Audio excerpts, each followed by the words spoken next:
संत समाज की जय, भक्त समाज की जय।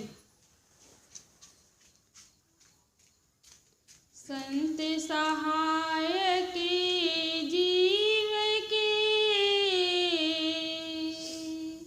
संत ही पार लगाए, और अन्य से यहाँ होए नहीं, जो भ्रम भूल भगाए, और अन्य से यहाँ होए नहीं, जो भ्रम भूल भगाए। परम पूजनीय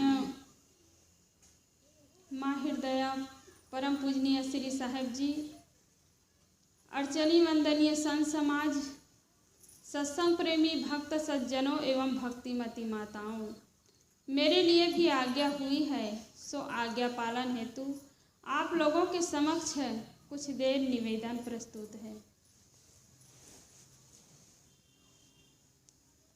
इस संसार में दो प्रकार के व्यक्ति होते हैं, एक रागी होते हैं, दूसरा विरागी होते हैं। एक ज्ञानी होते हैं, दूसरा अज्ञानी होते हैं। एक मोही होते हैं और दूसरा निर्मोही होते हैं। तो इस प्रकार दो तरह के व्यक्ति संसार में होते हैं।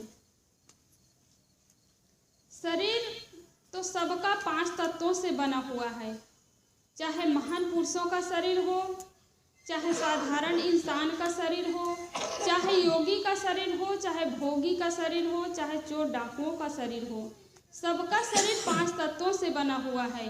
शरीर में कोई फर्क नहीं है। इसलिए सद्गुरु श्री राम रहा साहेब जी ने कहा है, फेर परा नहीं तत्व में, नहीं इंद्रिन के माही, फेर परा कछु बूझ में, सो निर्वारे नाही। तो तत्वों में फेर नहीं होता है।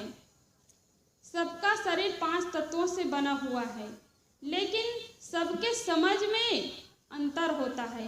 समझ में फेर होता है, और समझ के फेर के कारण ही हीरा और कंकड़ में अंतर हो जाता है। कहने का मतलब है कि ज्ञानी के सोच अलग होता है और अज्ञानी का सोच अलग होता है। कई लोग प्रश्न करते हैं कि संत और हम लोगों में क्या अंतर है, संतों में और संसारियों में क्या अंतर है। संत भी वही भोजन करते हैं, संत भी वही बिस्तर में सोते हैं, संत भी हम लोग जैसे काम करते हैं वैसे वे लोग भी कर लेते हैं। हम लोग पुस्तक पढ़ते हैं वैसे संत लोग भी पुस्तक पढ़ते हैं। तो फर्क क्या होता है? तो दोनों के सोचने में अंतर होता है, सोचने में फर्क होता है। संत जो है अपने अंदर में सुख तो सभी चाहते हैं, संत गुरुजन है वे भी सुख चाहते हैं, अपने मन में शांति चाहते हैं।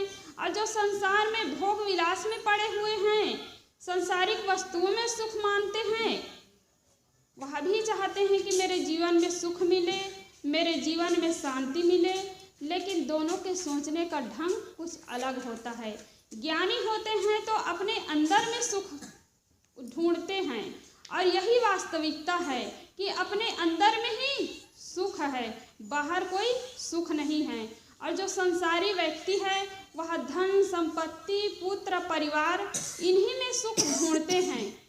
दूसरे के साथ लड़ाई करने में ही सुख मानते हैं, दूसरे की बुराई करने में ही सुख मानते हैं, निंदा करने में ही सुख मानते हैं, दूसरे के धन जन को लूटने में ही सुख मानते हैं। तो इस प्रकार दोनों के सोच में अंतर होता है। एक व्यक्ति था, बहुत दुखी था। वह एक संत के पास जाता है और पूछता है कि संत भगवान मुझे सुख शांति का रास्ता बता दीजिए कि किस रास्ते में चलने से मुझे सुख मिलेगा, मेरे जीवन में शांति आएगी।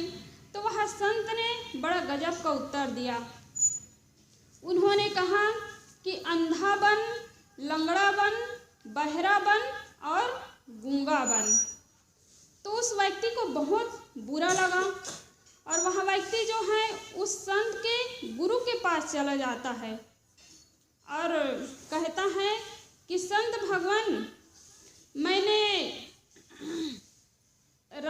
शांति का रास्ता पूछा तो उन्होंने ऐसा कहा, उनके गुरु के पास चले गए तो उन्होंने कहा कि मैं शांति का रास्ता पूछा तो वह संत ने कहा कि अंधा बन, लंगड़ा बन, गूंगा बन, बहरा बन, ये क्या है, ऐसे कोई बोलना चाहिए।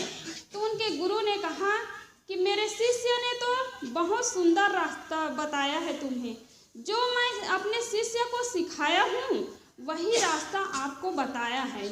इसका अर्थ ये होता है कि अंधापन का मतलब होता है कि किसी को बुरी दृष्टि से न देखना, किसी के वस्तु को ललचाई दृष्टि से न देखना, किसी के धन जन को ललचाई दृष्टि से न देखना, न लूटना। और बहरापन का मतलब होता है कि कभी तुम किसी के बुराई को न सुनो, कभी बुरी बातों को न सुनो। और बहरापन का मतलब होता है कि किसी की बुराई को न सुनो। और गूंगापन का मतलब होता है कभी तुम किसी की बुराई ना करो, किसी की निंदा ना करो। लंगड़ापन का मतलब होता है कि कभी गलत रास्ते पर ना चलो। तो उसको समझ में आ गया और वह भी यही काम करने लगा। तो कहने का मतलब है कि सबका सोचने का ढंग कुछ अलग होता है। हमें सुख शांति पाने के लिए कोई बाहर जाने की आवश्यकता नहीं है, बल्कि अपने अंदर में लौटने की आवश्यकता है। लेकिन हम तो वही प्राणी में, पदार्थ में, धन संपत्ति, पुत्र परिवार में ही सुख मान लेते हैं। हम चाहते हैं कि हमारे पास इतना धन हो जाए, इतना धन हो जाए कि हमें कभी काम करना ना पड़े, हमारे नाती पोता को भी परिश्रम न करना पड़े।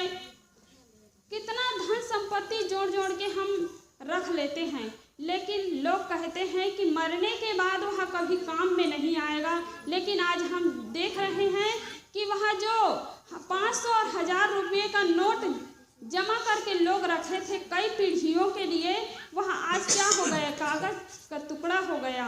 कोई आग में जला रहे हैं तो कोई उसको नदी में फेंक रहे हैं, नदी में ठंडा कर रहे हैं। जो समझदार होते हैं, जो कई लोग समझदार हैं, वे लोग गरीबों को दे दिए, किसी की सहायता में, सहयोग में लगा दिए। लेकिन कई लोग हैं जो नदी में ले जा कर के ठंडा कर दिए या उसको आग लगा दिया गया। तो हम सोचते हैं कि धन संपत्ति हमारे साथ में जाने वाले हैं, लेकिन आज हम देख रहे हैं कि वह जीते जी किसी के काम में आने वाले नहीं हैं।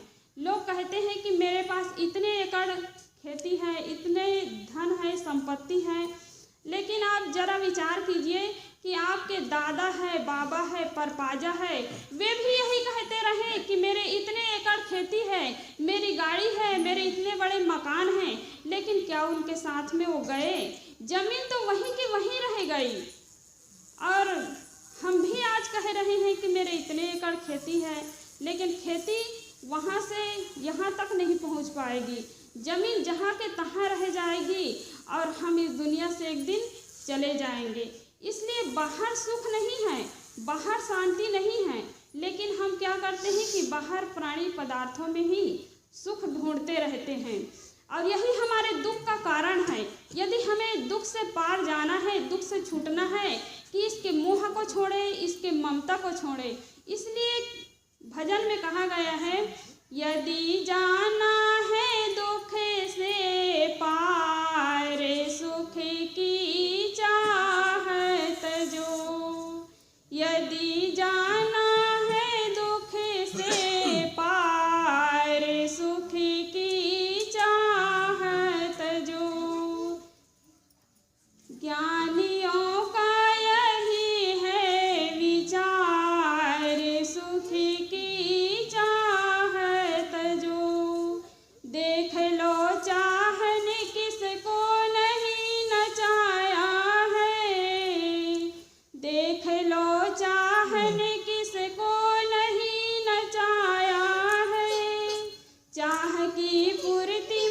कुछ हाथ नहीं आया है, चाह की पूर्ति में कुछ हाथ नहीं आया है। जिसे सुख मानते हो वहाँ तो दुख की छाया है, जिसे सुख मानते हो वहाँ तो दुख की छाया है।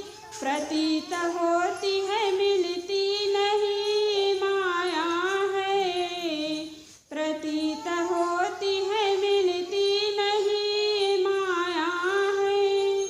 ज्ञानियों का यही है विचार, सुख की चाहत जो, जिसे जाना है दुख से पार, सुख की चाहत जो।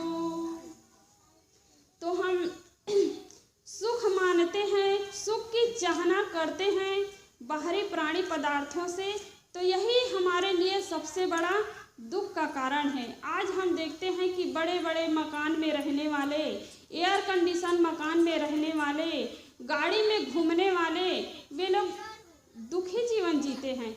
जिसके पास खाने के लिए, पीने के लिए, खाने के लिए अन्न नहीं है, रहने के लिए छाया नहीं है, ऐसे लोग दुखी हो तो बात समझ में आती है कि उसके पास कुछ नहीं है। लेकिन हम इतनी सुविधा में पल रहे हैं, उसके बावजूद भी हम दुखी हैं। तो ये क्या है? हमारे सोचने का ढंग कुछ अलग है, देखने का नज़रिया कुछ अलग है, इसीलिए हम दुखी होते हैं। लेकिन जो ज्ञानी होते हैं वे दुखी नहीं होते हैं, क्योंकि वे जानते हैं कि संसार के जो प्राणी है, पदार्थ है, धन है, संपत्ति है, संगी साथी से मोह करना, मित्रता करना, पुत्र परिवार से मोह करना, यह दुख का कारण है। इसलिए वे सुख की कामना नहीं करते हैं, इसलिए संत गुरुजन सुखी रहते हैं, उनका जीवन शांतिमय बीत जाता है और हमारा जीवन दुखी जीवन जीता है। तो जितना हम सुख की कामना करते रहेंगे उतना हमें दुख भोगना पड़ेगा। एक कहानी याद आती है कि एक व्यक्ति था जो गणेश जी का पूजा, गणेश भगवान की मूर्ति रख करके रोज पूजा करता था। तो एक बार क्या होता है कि उनके घर में 4 चोर घुस जाते हैं। 4 चोर घुस गए तो एक कमरे में रुपये पैसे ढूंढने लगे, गहना जेवर, तो वहाँ कुछ नहीं मिला। दूसरे कमरे में जाता है चारों चोर, तो वहाँ भी कुछ नहीं मिलता है। तीसरे कमरे में जाता है तो वहाँ भी कुछ नहीं मिलता है। लेकिन चौथे कमरे में वे लोग गए तो गणेश भगवान की बहुत बड़ी मूर्ति रखी हुई थी। तो चोरों ने विचार किया कि कमरे में तो कुछ नहीं मिला, लेकिन ये गणेश भगवान की इतनी बड़ी मूर्ति है, इनके इतने बड़े बड़े कान हैं, तो जरूर इसी कान के अंदर कुछ रुपये पैसे को रख दिए होंगे।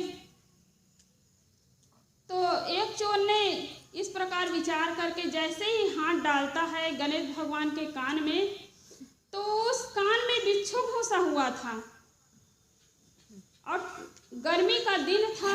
गर्मी के दिनों में क्या होता है कि ठंडा चीज बहुत पसंद होता है, और आजकल ठंडी दिन है तो शाल है, स्वेटर है, मोजा है, मफलर है, ये सब गर्म चीज हमें बहुत पसंद है। इसी प्रकार ठंडा दिन में, गर्मी दिन में ठंडा चीज बहुत पसंद होता है। तो ठंड का दिन था, तो जैसे ही एक चोर ने गणेश भगवान के कान में हाथ डालता है तो वहाँ बिच्छू घुसा हुआ था। तो बिच्छू ने तो डंक मार दिया, उसको दुख हो रहा था। लेकिन वो चोर सोचने लगे कि मैं ही केवल चोरी करने के लिए थोड़ी आया हूँ, मेरे साथ में 3 और हैं, उनको भी तो किसी तरह सजा मिलनी चाहिए। इस प्रकार सोच करके वह क्या करता है, उन लोगों को दिखाने के लिए हाथ हिला हिला करके कूदने लगा कि आहा क्या ठंडक है, हिमालय भी इसके सामने कुछ नहीं है, आहा ठंडक है। तो 3 लोग बचे हैं, उनके मुंह में तो पानी आ गया कि हमारी बारी कब आएगी, हमारी बारी कब आएगी। जब कोई चीज़ की हम प्रशंसा सुनते हैं, जैसे तीर्थ यात्रा घूमने के लिए आप जाते हैं या कोई चीज़ आप ग्रहण करते हैं, भोजन करते हैं, तो आप बहुत प्रशंसा करते हैं, तो सामने वाला जो व्यक्ति बैठा रहता है उसको लगता है कि मुझे ये चीज़ कब मिले। कोई फिल्म देखने जाता है तो उसकी प्रशंसा करता है, तो वह भी सोचता है कि कब मैं इस फिल्म को देखूं। तो ऐसे ही उन्होंने बहुत प्रशंसा किया और कहा कि हिमालय भी इसके सामने कुछ नहीं है, कितना ठंडा है। तो एक चोर ने फिर हाथ डालता है, तो उन्हें भी बिच्छू ने डंक मार दिया। तो वह भी सोचने लगा कि इन्होंने तो मुझे उल्लू बना ही दिया है, ठग लिया है, लेकिन दो और बाकी है, उसको भी तो किसी तरह सजा मिलनी चाहिए। इस प्रकार सोच करके वह भी जो पहले कूद रहा है, वैसे ही दूसरा नंबर का चोर भी कूदने लगा कि आहा क्या ठंडक है, फ्रिज भी इसके सामने कुछ नहीं है, आहा क्या ठंडक है। तो दो व्यक्ति हैं, एक दूसरे में लड़ने लगे कि पहले मैं गणेश भगवान के कान में हाथ डालूंगा, वो कह रहा है कि पहले मैं डालूंगा। तो जो तीसरा चोर था उन्होंने भी हाथ डाला, तो उन्हें भी बिच्छू ने डंक मार दिया। तो उन्होंने भी सोच लिया कि ये लोग तो बहुत धोखादार हैं, धोखा दे रहे हैं एक दूसरे को। तो एक बचे हैं वह भी खाली क्यों रहे, उनको भी सजा मिलनी चाहिए, क्योंकि चोरी करने के लिए तो चारों आए हैं। तो वह भी दो कूद रहे, वैसे वे भी कूदने लगे और कहने लगे कि आहा क्या ठंडक है, मैं तो इस ठंडक का वर्णन भी नहीं कर सकता हूँ, ऐसी ठंडक है। वह भी कूदने लगा। तो आखिरी में जो बचा था उन्होंने हाथ डाला, तो बिच्छू ने उन्हें भी डंक मार दिया।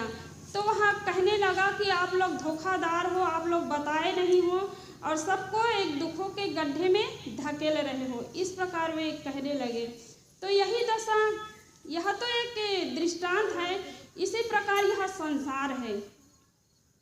संसार में सभी लोग सुख मान रहे हैं, कोई बीड़ी पी रहे हैं, कोई तम्बाकू खा रहे हैं, कोई शराब पी रहे हैं, इस प्रकार अनेक लोग हैं, लेकिन कोई नहीं बताते हैं कि इसके पीछे दुख है। सभी लोग जो बीड़ी पिलाने वाले होते हैं, शराब पिलाने वाले होते हैं, वे लोग तो फ्री में पिला देते हैं पहले ही, और जब बाद में वे खुद अपने पैसा से खरीद करके पीता है और घर को पूरा बर्बाद कर लेता है, अपने संस्कार को खराब करता है, अपने परिवार को पूरा खराब कर देता है, धन जमीन जायदाद को पूरा बेच करके मिट्टी में मिला देता है। लेकिन कोई नहीं बताता है कि इस संसार में दुख है। माता पिता जो होते हैं बहुत दुखी होते हैं, कई लोग रात दिन लड़ रहे हैं, झगड़ रहे हैं, बहू बेटा कहाँ नहीं मानते हैं, बेटी कहाँ नहीं मानती है, लेकिन कोई नहीं बताते हैं कि इस संसार में दुख है तो हमारा बच्चा पढ़ लिख करके संतों के शरण में चले जाए। कोई नहीं कहना चाहते हैं, बल्कि सभी माता पिता ऐसे ही कहते हैं कि हमारा बच्चा पढ़ेगा लिखेगा, शादी करेगा और संसार का सुख भोगेगा।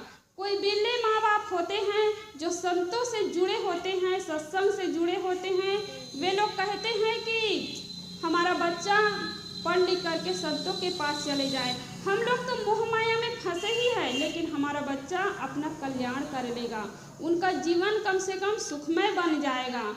लेकिन ऐसे माँ बाप के कहा को बाल बच्चा मानते नहीं हैं, समझते नहीं हैं। तो हमें चाहिए कि हम भले दुख भोग रहे हैं, लेकिन अपने बच्चों को अच्छा संस्कार दें। आज हम देख रहे हैं कि जैसे बच्चे टीवी में देख रहे हैं, उसी प्रकार के साबुन चाहिए, चप्पल चाहिए, कपड़ा चाहिए, भले यह तन न ढके उस कपड़े से, मच्छरदानी की तरह कपड़ा हो, लेकिन माँ बाप बड़ी खुशी के साथ जाते हैं और 1000 रुपये का कपड़ा बच्चे के लिए खरीद लेते हैं। तो पतन का कारण कौन होता है? हमारे माँ बाप होते हैं। इसलिए माँ बाप को चाहिए कि बच्चे जैसे कह रहे हैं वैसे ना करें, बल्कि उसके हित के लिए करें, उनका जीवन अच्छा बन जाए, इस प्रकार उसको करना चाहिए। लेकिन हमारे माँ बाप ही खुद बाजार में जाते हैं और ऐसे ऊंचे ऊंचे कपड़े खरीद लेते हैं जिसको पहनने से तन पूरा ढक नहीं पाता है, बल्कि देखने में और बेढंगा दिखता है। तो हमें चाहिए कि हम ऐसे कपड़ा बच्चों को ना पहनाएं ताकि उसका पतन हो। तो कहने का मतलब है कि जिस संसार में हम सुख ढूंढते हैं तो वहाँ सुख नहीं मिलता है। सदगुरु कबीर साहब ने एक साखी में कहते हैं,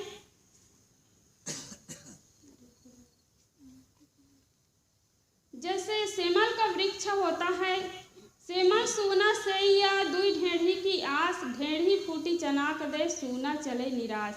सेमल का वृक्ष होता है, उसमें लाल लाल फूल लगा रहता है। तो सुग्गा देखता है कि यह लाल लाल फूल है, इतने बड़े बड़े फल हैं, समय से फल पकेगा तो मैं खूब आनंद से खाऊंगा, खूब चाव से खाऊंगा। इस प्रकार सोच करके वह सुग्गा जो है आसपास घूमता रहता है, सेमल वृक्ष के आसपास घूमता है। जैसे ही वहाँ फल पकता है तो सुग्गा ने चोंच मारता है तो उसमें रस नाम की कोई चीज़ नहीं निकलती है, बल्कि सूखी रुई ही निकलती है और सुग्गा निराश होकर के उड़ जाता है। फिर बसंत ऋतु आता है और फिर सुग्गा क्या करता है, वही फल में चोंच मारता है तो फिर सूखी रुई निकलती है। तो सुग्गा क्या करता है, निराश होकर के उड़ जाता है। तो गोस्वामी जी ने कहा है कि सोई सेमल सोई सुआ, सेवा सदा बसंत, तुलसी महिमा मोह की सुना सराहा संत। सुग्गा जो होते हैं तो वे तो केवल बसंत ऋतु में ही धोखा खाते हैं, बसंत ऋतु में ही ठगा जाते हैं, लेकिन मनुष्य जो है जीवन भर ठगा रहे हैं। सोचते हैं कि मैं शादी विवाह करूंगा तो मेरे जीवन में सुख मिल जाएगा। एक साल बीतता है, बच्चा नहीं आता है तो बच्चे के लिए लोग परेशान हो जाते हैं। कई देवी देवता के पास जाते हैं कि भगवान हमें एक बच्चा दे दीजिए। जब बच्चा होता है तो बच्चा कहाँ नहीं मानता है, तो उसमें भी वहाँ दुखी रहता है। जब शादी विवाह कर लेता है अपने बेटे के तो बहू आ जाती है, तो कई बहू ऐसे होती हैं जो सास को अपनी माँ की तरह नहीं मानती है, ससुर को पिता की तरह नहीं मानती है, आदर सत्कार करना नहीं जानती है, सेवा नहीं करती है, तो उसमें भी माँ बाप को दुख हो जाता है। फिर सोचते हैं कि हमारे एक नाती आ जाए, पोता आ जाए तो उसी को हम झुलाते रह जाएंगे, खिलाते रह जाएंगे, तब सुख मिलेगा। लेकिन उसमें भी सुख नहीं मिलता है, धन संपत्ति में भी सुख नहीं मिलता है, पुत्र परिवार में भी सुख नहीं मिलता है, क्योंकि इसमें सुख है ही नहीं। इसलिए सदगुरु श्री अभिलाष साहब जी ने कहा है, सुख ढूंढ रहे तुम वन में, गिरी गौहर के कंदर में, पर वहाँ पता नहीं पाया जो है तेरे अंदर में। सुख तो अपने अंदर में है, सुख शांति तो अपने भीतर में है, तो बाहर कहाँ मिलने वाला है, नहीं मिलता है। तो संत गुरुजनों की सोच कैसे है कि वे बाहर नहीं खोजते हैं बल्कि भीतर ही खोजते हैं। जो विरागी पुरुष होते हैं, जो ज्ञानी होते हैं, विवेकी होते हैं, वे बाहर नहीं खोजते हैं बल्कि भीतर खोजते हैं, तो उसको सुख शांति मिल जाती है। लेकिन हम बाहर खोजते हैं तो बाहर कहाँ मिलने वाला है। वस्तु अंते खोजे अंते क्यों कर आवे हाथ, सज्जन सो ही सराहिए जो पारख राखे साथ। जो अपने साथ में पारख रख करके चलता है, विवेक करता है, परख करता है, उसी को सुख शांति मिलती है। तो मैं कह रही थी कि संसार में दो तरह के व्यक्ति होते हैं, एक रागी होते हैं और एक विरागी होते हैं, एक ज्ञानी होते हैं, एक अज्ञानी होते हैं। लेकिन दोनों के सोचने का ढंग कुछ अलग होता है, समझने का ढंग कुछ अलग होता है। जो ज्ञानी होता है वह कभी दुखी नहीं होता है, और जो अज्ञानी होते हैं वे जरा जरा सी बातों में दुखी हो जाते हैं। किसी ने बुरा कह दिया, किसी ने अपमान कर दिया, निंदा कर दिया, तो उसी में लोग अज्ञानी दुखी हो जाते हैं। तो हमें कोई उल्टा सीधा कुछ बोलता है, बुरा कहता है, तो उसका अर्थ हमें सही ले लेना चाहिए, तब हमारे जीवन में सुख और शांति आ सकती है। तो मैं कुछ देर आप लोगों के सामने निवेदन की, इन्हीं शब्दों के साथ मैं अपनी वाणी को विराम देती हूँ। बोलिए सद्गुरुदेव की जय।